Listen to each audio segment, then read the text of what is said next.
ذرا سوچیں، آپ 1 سال کسی باغ کی خدمت کرتے رہیں مگر اس باغ کے میٹھے اور کھٹے پھل کا فرق تک نہ جانیں۔ یہ کوئی عام کہانی نہیں بلکہ حضرت ابراہیم بن ادھم رحمۃ اللہ علیہ کی ایسی حکمت سے بری ہوئی داستان ہے جو آپ کی زندگی بدل سکتی ہے۔ آئیے سنتے ہیں یہ روح پرور واقعہ۔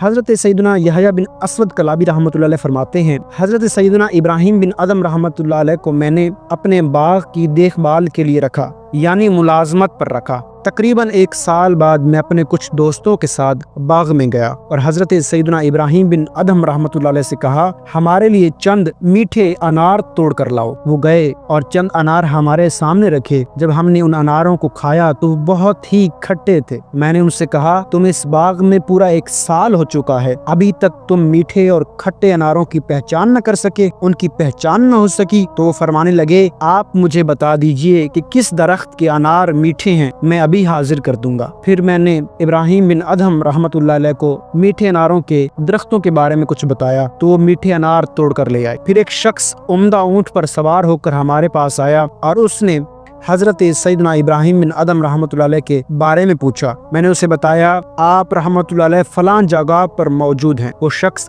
آپ رحمۃ اللہ علیہ کے پاس آیا اور آپ کی دست بوسی کی، یعنی کہ آپ کے ہاتھوں کا بوسہ لیا اور نہایت ادب کے ساتھ کھڑا ہو گیا۔ سیدنا ابراہیم بن ادھم نے ان سے پوچھا کہ تم یہاں کس سلسلے میں آئے ہو؟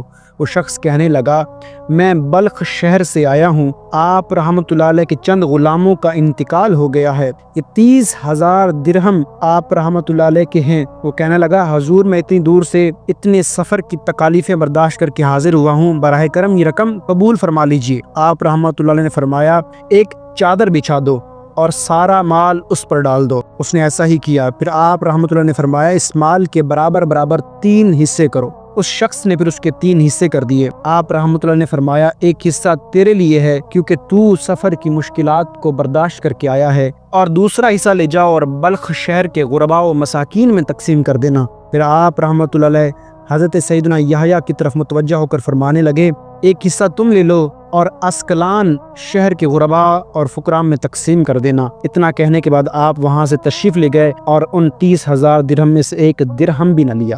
ماشاءاللہ۔ یہ واقعہ ہمیں سکھاتا ہے کہ دنیاوی خواہشات اور مال و دولت انسان کو کبھی متاثر نہیں کرتی۔ اگر دل میں تقوی اور خدمت خلق کی نیت ہو، اصل دولت وہ ہے جو اللہ کے بندوں پر خرچ ہو، نہ کہ وہ جو اپنے پاس جمع رکھی جائے۔